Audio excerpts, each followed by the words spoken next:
자, 오늘은 마가복음 23번째 시간입니다. 오늘 말씀에 보면 이 말씀은 성경 가운데 참 중요한 본문으로 자주 나오고 있습니다. 오늘 읽었던 그 말씀을 마태복음에서도 보셨고 누가복음에서도 보셨을 텐데요.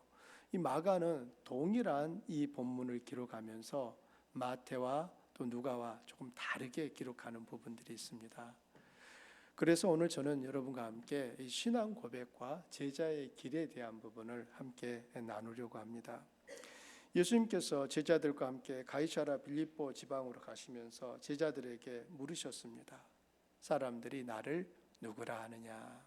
제자들은 그들이 들은 바를 예수님께 말합니다. 어떤 사람은 예수님을 엘리야라 하고, 어떤 사람은 세례 요한이라 하고, 어떤 사람은 정확히는 알지 못하지만 선지자 중에 하나라고 합니다.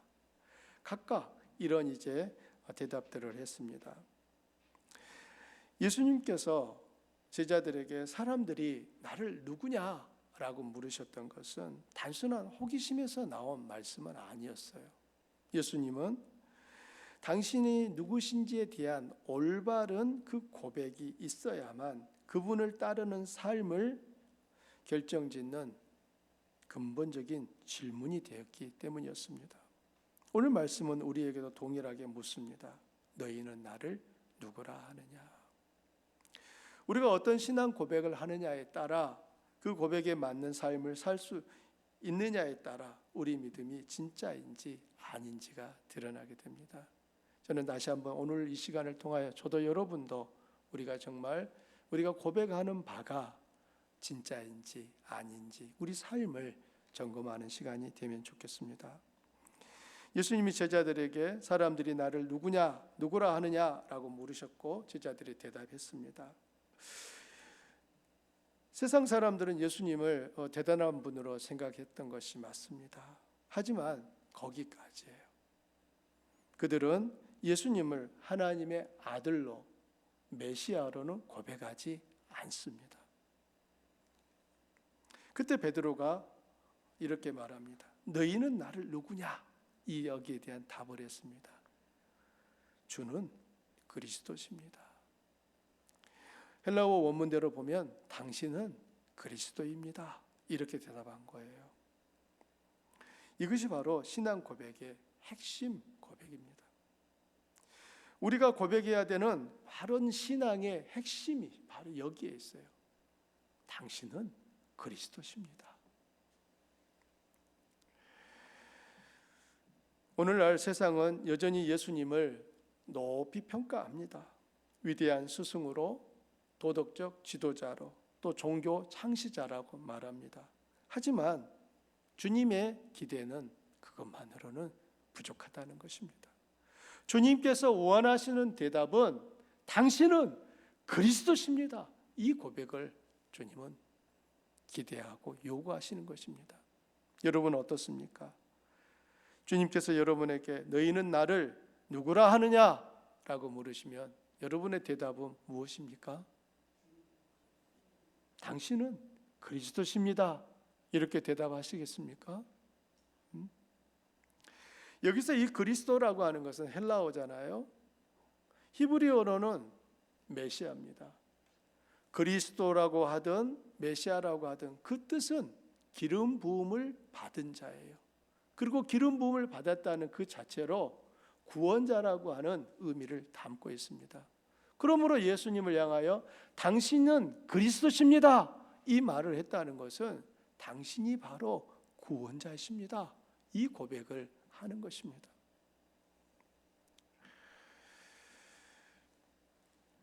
예수님은 베드로의 그 고백을 들으신 후에 곧바로 당신이 그리스도로서의 사명을 말씀하십니다. 그것은 인자가 많은 고난을 받고 장로들과 대제사장들과 서기관들에게 버림받아 죽임을 당하고 사흘 만에 살아나야 한다는 것이었습니다.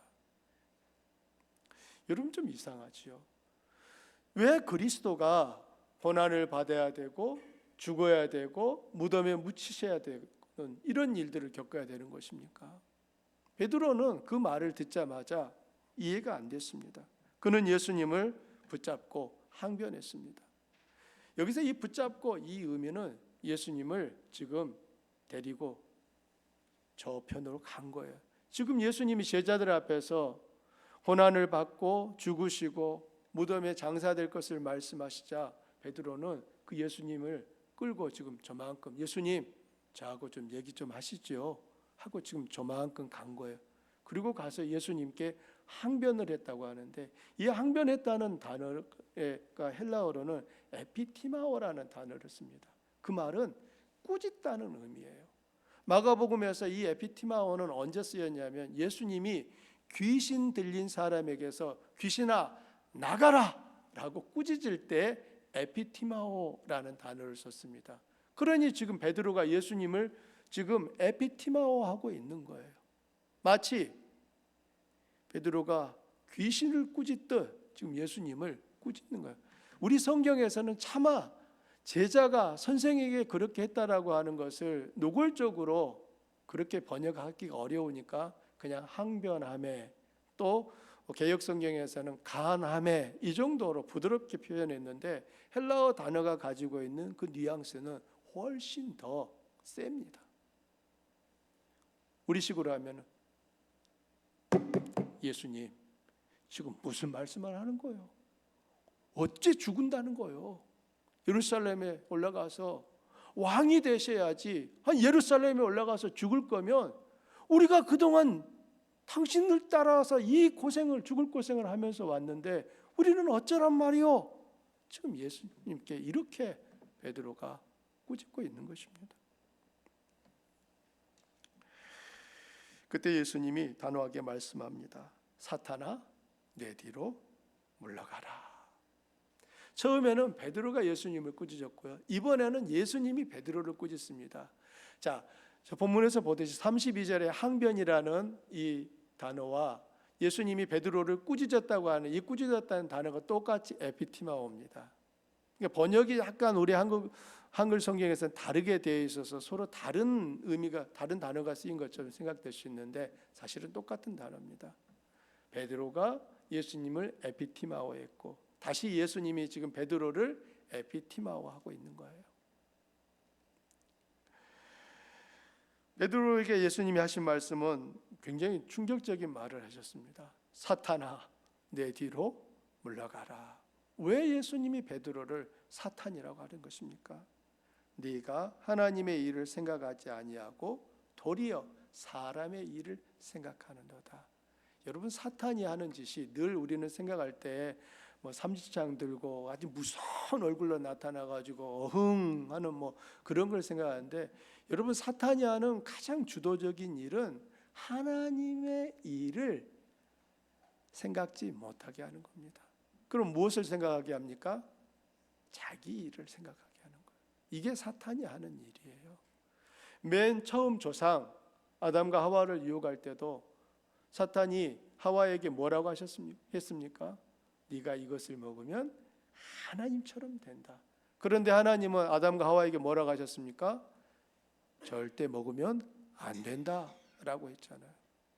이와 같이 사탄은 늘 역사 안에서 하나님의 일보다 나의 일을 더 나아가서는 사탄이 기뻐하는 그 일들을 하게끔 작동하고 있는 것입니다. 겉으로 드러나는 베드로의 모습은 정말 예수님을 생각하는 모습이죠. 예수님 절대 죽으시면 안 됩니다. 얼마나 정말 진실한 제자처럼 보입니까? 하지만 예수님은 그 베드로의 마음 중심을 꿰뚫으시며 네가 하나님의 일은 생각하지 않고 사람의 일만 생각하는구나. 그래서 너는 사탄과 같은 지금 짓을 하고 있다. 이런 부분에서 예수님이 베드로에게 사탄아 물러가라 라고 하신 것입니다. 그럼 이렇게 보면 우리 가족 중에도 사탄이 있을까요? 있죠. 정말 우리들이 하나님의 뜻을 행하려고 할 때 그 일을 방해한다면 가족이라 할지라도 베드로가 받았던 그 책망을 동일하게 받게 되는 겁니다. 그러면 우리 자신은요 누군가에게 사탄처럼 행하지는 않을까요? 다른 사람만 우리에게 사탄이 되는 게 아니라 우리 역시 누군가에게 사탄이 될 수 있다는 것입니다. 베드로의 고백은 예수님에 대하여 당신은 그리스도십니다. 바른 고백했지만 그가 바랬던 메시아관은 하나님이 바라는 메시아관과는 완전히 달랐습니다. 베드로는 영광스러운 메시아를 원했지 고난받는 메시아는 받아들일 수 없었습니다. 사랑하는 우리 성도님들, 오늘날 우리도 종종 같은 실수를 합니다. 내가 예수님을 따르면서 내가 원하는 예수님 메시아를 찾습니다. 내가 원하는 메시아는 어떤 메시아입니까? 문제를 해결해 주시고 성공을 주시고 복을 주시는 그 메시아 아닙니까? 메시아를 따르는데 고난을 당해야 되고 죽임을 당해야 되고 무덤에도 묻히지 못하는 그러한 비참한 처지에 이른다면 여러분 그래도 예수님을 따르실 것입니까? 예수님은 이 땅에 계시는 동안 메시아였어요.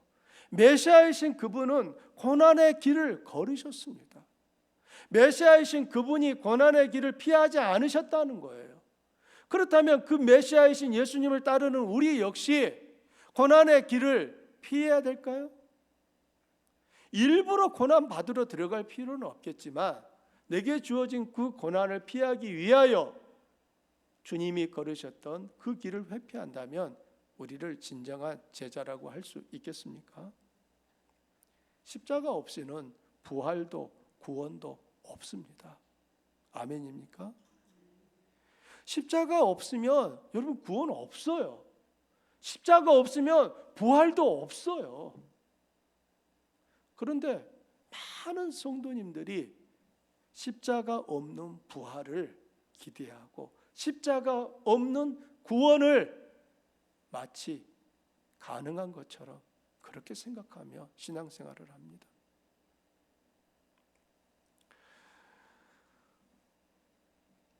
예수님은 제자들에게 참된 제자는 어떤 길을 가야 되는지를 말씀합니다. 누구든지 나를 따라오려거든 자기를 부인하고 자기 십자가를 지고 나를 따를 것이니라. 여러분 여기서 중요한 것은 누구만이 아니에요.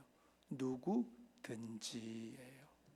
누구든지 나를 따라오려거든 자기를 부인하고 자기 십자가를 지고 나를 따를 것이다. 여기 세 가지 제자의 길이 제시됩니다. 첫째, 자기를 부인하는 거예요.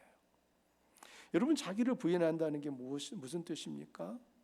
나의 뜻, 내 욕망, 내 계획보다 하나님의 뜻을 우선하는 삶을 사는 것이 자기를 부인하는 삶입니다. 내가 주인이 아니라 예수님이 주인 되심을 인정하는 삶을 자기 부인의 삶이라고 합니다. 구약 성경의 표현대로 하면 신발을 벗는 삶입니다. 우리가 여호수아를 지난주 읽으셨는데 여호수아에 보면은 하나님의 군대 장관이 여호수아에게 뭐라고 합니까?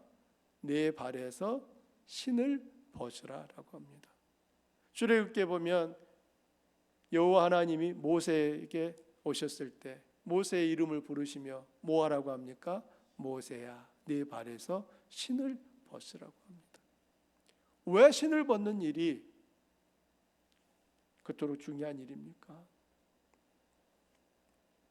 신발은 우리가 입고 신는 물건 중에 우리가 벗었을 때에도 그 형태를 온전히 유지하는 유일한 물건이라고 합니다.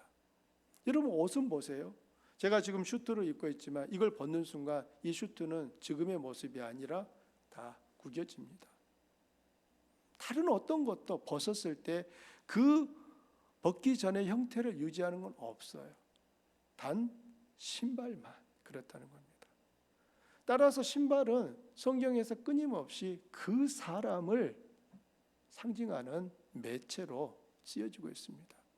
내 발에서 신을 벗으라는 것은 너 자신을 부인하라는 거예요. 지금 예수님께서 제자들에게 하신 말씀, 자기를 부인하고 이 말이 내 발에서 신을 벗어라, 이 말과 똑같은 것입니다. 신을 벗지 않은 사울의 삶을 생각해 보십시오. 그는 하나님께 대한 열심이 있었지만 결국 그는 살인자가 되고 말았습니다. 그가 신발을 벗지 않은 사울이 열심을 내면 낼수록 하나님의 뜻을 거스르는 삶을 살았습니다. 하지만 신을 벗은 바울은 어떻습니까? 그는 어디를 가든 영혼을 구원하는 그 사역자의 삶을 살게 됩니다. 바울의 삶은 하나님의 뜻을 이루는 삶으로 바뀐 것입니다. 그 차이가 무엇입니까? 신발을 벗었느냐 안 벗었느냐에 달려 있습니다. 그러므로 예수님은 제자들에게 너희가 나를 따라오려거든 자기를 부인하고, 이걸 첫 번째로 말씀하셨습니다. 두 번째는요, 자기 십자가를 지라는 것입니다. 우리는 십자가 없는 신앙생활을 원합니다. 왜냐하면 십자가는 고난과 희생을 의미하거든요. 예수님 때문에 감수해야 하는 불편함, 손해, 때로는 핍박까지도 이 십자가에 다 포함됩니다. 그래서 십자가 없는 룰루랄라 할 수 있는 그 신앙생활을 기대하는데요. 예수님 뭐라고 하십니까? 자기를 부인하고 자기 십자가를 지고, 자기 십자가를 팽개치고가 아니에요. 자기 십자가를 지고 라고 말씀하고 계십니다. 십자가 없는 제자도, 십자가 없는 신앙은 없습니다.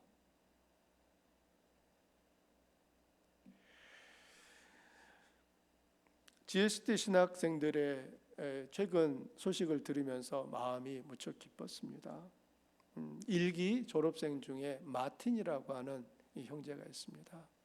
마틴이 최근에 무슬림 마을에 들어가서 움막을 짓고 교회를 개척했다는 것입니다. 여러분, 이 GST 은혜신학교가 세워진 곳은 여러분 다 무슬림 지역이에요. 그런데 그 졸업생 중에 마틴은 이렇게 말했다는 거예요. 저는 예수를 위하여, 예수님 때문에 핍박받는 것은 두렵지 않습니다. 그리고 정말 그는 그의 고백대로 무슬림 마을에 들어가서 움막을 짓고 거기서 교회를 시작한 거예요. 이번 사기 학생들로 마사이족 부족의 추장의 쌍둥이 아들이 지금 학생으로 둘이 들어와 있습니다. 여러분, 마사이 부족은 그 전사가 되는 그 과정에 검증을 받아야 된다고 합니다. 그래서 마사이 부족 중에서도 다 전사가 아니라 전사라고, 마사이 전사라고 인정받는 사람들이 있는데, 마사이족 전사가 되려면 사자와 싸워서 사자를 죽이든지 아니면 사자가 먹는 먹잇감을 빼앗아 오든지 그렇게 해야 이제 이 전사로 검증을 받는 겁니다. 신학교에는 그 두 형제, 부족 추장의 그 두 아들 다 전사들입니다. 그러면 이 마사이 부족 전사들에게 부여된 특혜 중에 하나가 뭐냐면, 그 부족에 있는 어떤 여인이든 밤에 그냥 그 여인과 잠자리를 요구할 수 있다는 것입니다. 이게 어떤, 우리는 할 수 있는데 그게 그 부족의 풍습 안에서는 전사에 대한 예우 차원인 거예요. 그리고 전사이기 때문에 그들이 당연히 누릴 수 있는 권리로 생각합니다. 쌍둥이 두 형제가 신학교에 입학한 후에 그 일을 멈췄다는 것입니다.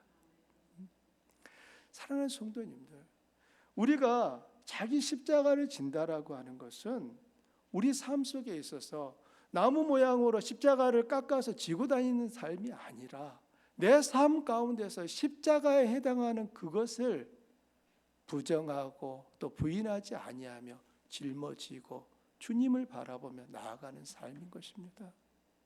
우리 삶 가운데 십자가를 지는 삶은 방금 제가 예를 들었던 마틴이나 또 다른 쌍둥이 두 형제처럼 그들이 누릴 수 있는 권리와 권한을 기꺼이 주님 때문에 내려놓는 것이 십자가를 지는 삶인 것입니다. 세 번째로 주님은 제자들에게 예수님 당신을 따르라고 요구하십니다. 주님을 따라가는 삶은 때로는 손해 같아 보이지만 실제로는 생명을 얻는 길입니다. 누구든지 제 목숨을 구원하고자 하면 잃을 것이요 누구든지 나와 목숨을 위하여 제 목숨을 잃으면 구원하리라. 여러분, 이 말 임진왜란 때 이순신 장군이 했던 말입니다. 생즉사, 사즉생. 여러분, 그러면은 누가 원저자일까요? 예수님일까요? 이순신 장군일까요? 예수님이 시기적으로 훨씬 앞서죠. 예수님은 AD 2000년 전이었고, 지금으로부터 2000년 전이었고, 이순신 장군은 1500년 전이니까 훨씬 예수님이 앞섭니다. 근데 어떻게 이순신 장군이 이런 말을 했는지 모르겠어요. 이순신 장군 예수님을 믿었을까요? 그건 모릅니다. 믿지 않았을 확률이 훨씬 높습니다. 그런데 왜 이순신 장군이 이 말을 했는가를 여러분 생각해 보셔야 돼요. 그 당시에 명량해전을 앞두고 조선 수군이 가지고 있는 배는 다 합쳐봐야 12척이었습니다. 이에 비해 이제 일본 함대는 300척이 넘는 거예요. 이런 중에 군사의 사기는 다 바닥이 났습니다. 그때 이순신 장군이 부하들을 모아놓고 이 말을 한 거예요. 생즉사, 사즉생. 예수님이 하신 말씀 똑같습니다. 누구든지 제 목숨을 구원코자 하면 잃을 것이고 누구든지 나와 복음을 위하여 제 목숨을 잃으면 구원하리라. 결국 그 전쟁에서 이순신 장군과 또 조선 수군은 승리를 거두게 됩니다. 나라를 지켰죠. 사랑하는 우리 성도님들, 우리 일상의 생활 속에서 십자가는 어떤 모습으로 나타날까요? 직장 안에서 예수님 때문에 내가 손해보는 일을 기꺼이 감당하는 것. 부정을 저지르라고 할 때 나는 그렇게 하기는 어렵겠습니다. 거짓말을 치고 한 개에 10,000원을 받고 물건을 파는 것보다, 그래서 얻는 수익보다 정직하게 5,000원을 받고 물건을 파는 그것이 우리의 삶 속에서는 십자가를 지는 삶이라고 할 수 있겠습니다.